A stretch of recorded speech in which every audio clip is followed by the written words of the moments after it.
Today's video is going to be a little different than most you're going to see about Red Dead Online. Whereas most are showing you what the problems with the game is, or how to maximize your money, or how to PvP right, or just general commentary on that, which by the way are totally valid. I like a lot of those videos.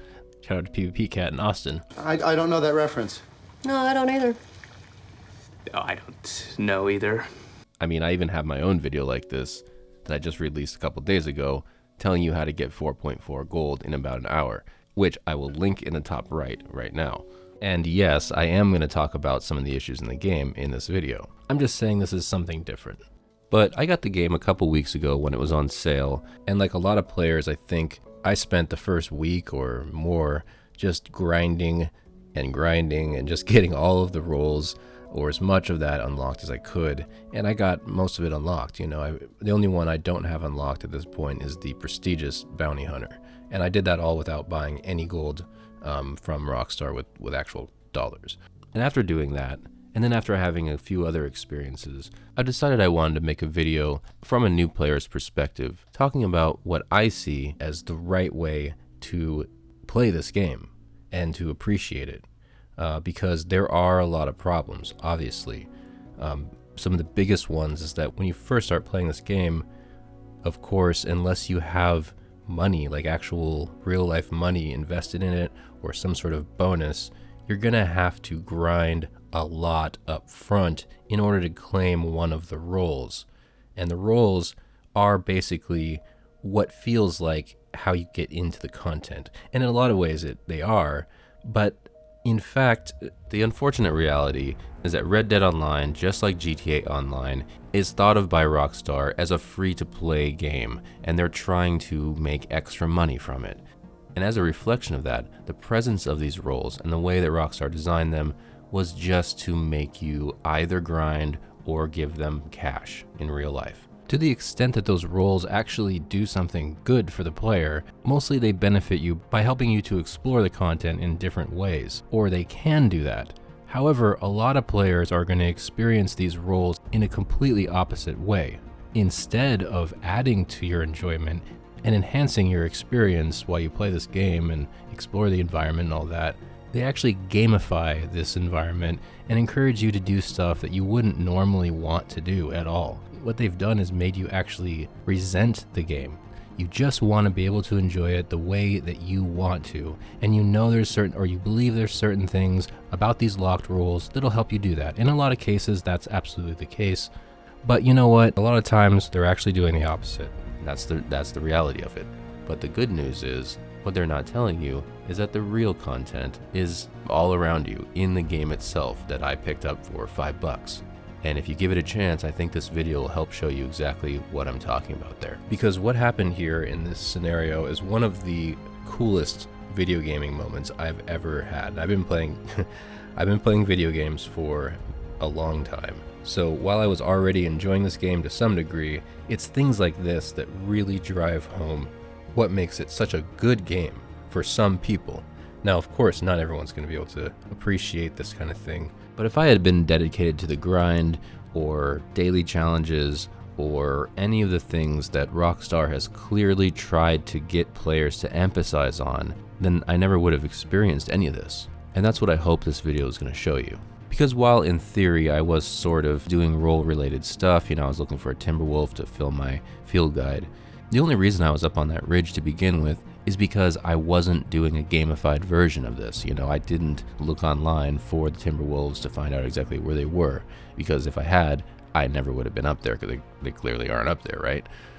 So the truth is, me being in that role was really just incidental to this happening. You do not need to have spent the gold or have the role officially or anything like that to enjoy this type of content, which in my opinion is what makes this game actually really fun to play. So back to what happened.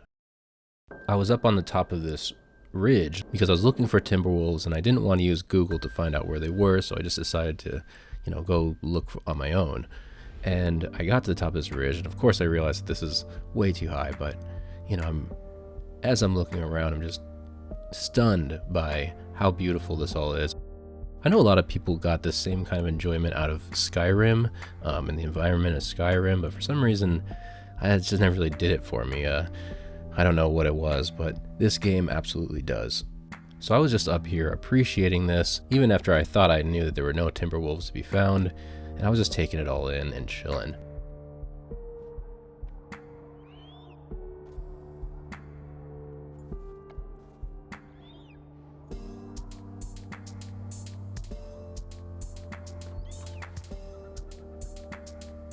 And it was so nice up there that I just decided to record. And it was right about here that I noticed the 3 blips on my minimap. Now, I'm up at the top of the mountain, so of course my first thought is, it's wolves. It might be the wolves I'm actually after. I need to go check this out. So with that set up, I'm gonna let the in-game audio speak for itself, and I'm gonna keep my commentary very minimal and only with on-screen text until we get to the end of this.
Goddamn wolves cornered me in here.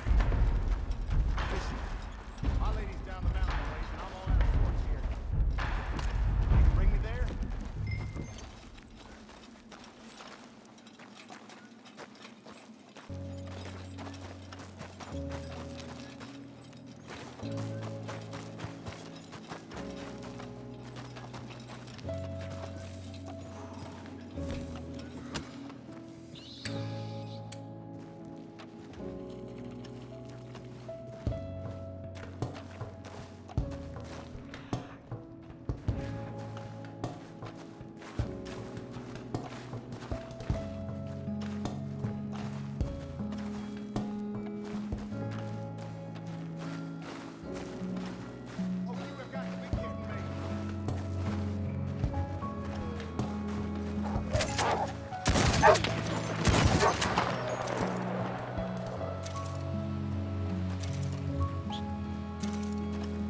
Quite a camping trip.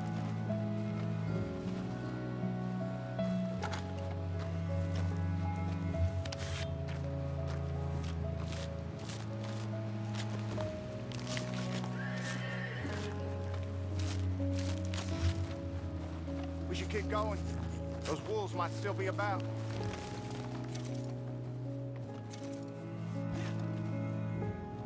Now, I get that this is a pre-scripted event. I do. And I also get that most of the stranger stuff is pretty lame, especially the escort things. But if you're like me, this is very cool. What made it so cool, as I kind of already said, was that it was personal. I was just kind of up there doing my thing, and it happened. I didn't know that it was happening. You know, I didn't realize this was a scripted event. It felt completely organic. And of course, when it said rescue the stranger, I knew, but it didn't matter. It just made it that much more engaging. I knew that there was some sort of payoff to finding this cave. I mean, wow, it's just very cool. And who knows if that cave is even there all the time? I have no idea. I imagine it probably is. But what a cool way to discover it, right? And meanwhile, the elusive Timberwolf remains elusive. Those were gray wolves up there, so not quite the right one. So that's a hunt I'll have to try again another day. I'm looking forward to it. And that kind of gets back to what I was saying earlier about the roles and the content. Yes, I hate that they kind of lock the content. But on the other hand, would I really have gotten anywhere near the same amount of enjoyment out of this if it had been part of a mission? I don't think I would. In fact, I know I wouldn't have. So the real point that I'm trying to make here is that you can have a lot more fun just enjoying the environment the way that you like to, and kind of creating your own stories within it, with the help of Rockstar, of course, and the great job that they've done detailing all these different places and making these really cool scenarios possible, than you ever would by leveling up through the roles in a gamified way. Yes, they do add a little bit of content, but mostly they just kind of spoil a really nice environment for you to enjoy by gamifying the whole thing and forcing you to grind and all that. For example, the Moonshiner role. I spent 40 gold, that I earned grinding, like I talked about earlier, just to unlock that. And I haven't gotten even a fraction of the enjoyment that I got just out of this encounter alone, which didn't cost any more than the game itself. In fact, there's no way I would have enjoyed this nearly as much if I had been sent on some sort of mission specifically to go to this cave, you know. It just wouldn't have been the same. Plus, I absolutely hate the traitor missions. And I'm also not a big fan of Crips, okay? The guy's just basically annoying. And one of the best things about getting the traitor role is that while he's working, he doesn't play his stupid jaw harp, you know, or harmonica or whatever the hell it is. I hate that thing.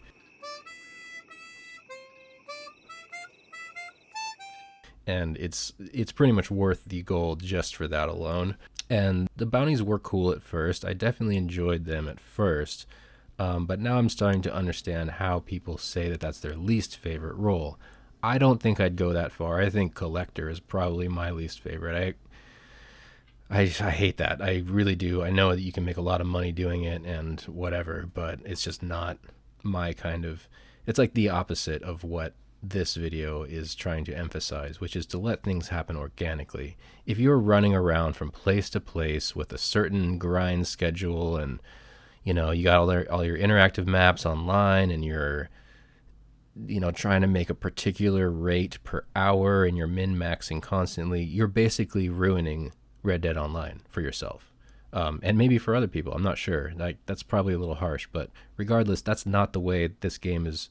That's not how you're going to get enjoyment out of this game. I did it too, and I get that grinding can be its own fun if that's the kind of thing that you're into, but what it does is it takes you out of a certain mentality that enables you to actually enjoy this game in a different way, and I think the right way.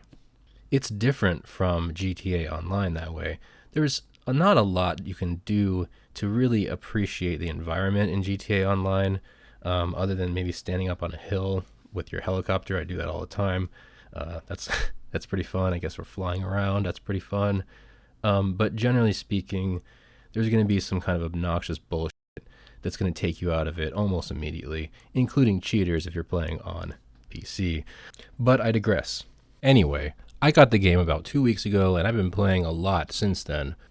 And knowing what I do now about all the different roles and the game itself, I would say actually that the naturalist role is definitely the best one for improving your experience. The moonshiner role is pretty easy, and I do like it. I do like that you have a really cool moonshining basement. The environment's very cool down there, unlike a lot of the stuff in GTA Online, in my opinion.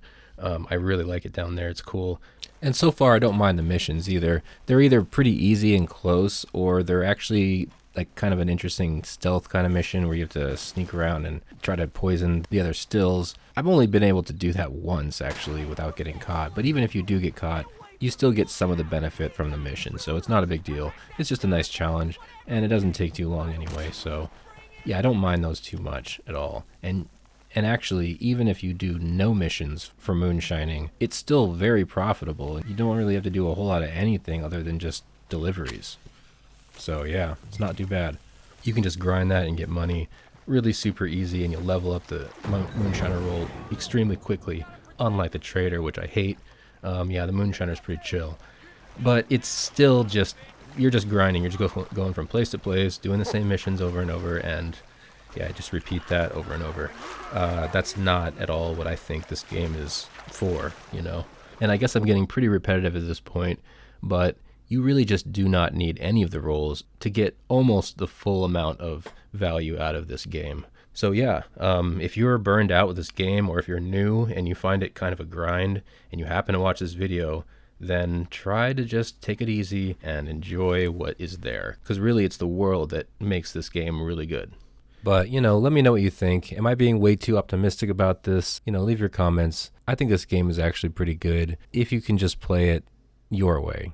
If you get caught doing the grind over and over, which I did do myself, you're going to end up missing opportunities like the one you watched today if you made it this far. So the only thing left to do now is just play this outro that will serve as credits for the various things that I used to make this video. Most importantly, the music that was done by a guy named Kai Engel, who's an absolute genius. I hope you agree with that. Let me know what you think of the music, by the way. Do you think it helps the video, or do you not like it? Let me know. But other than that, hope you have a good night, and until next time.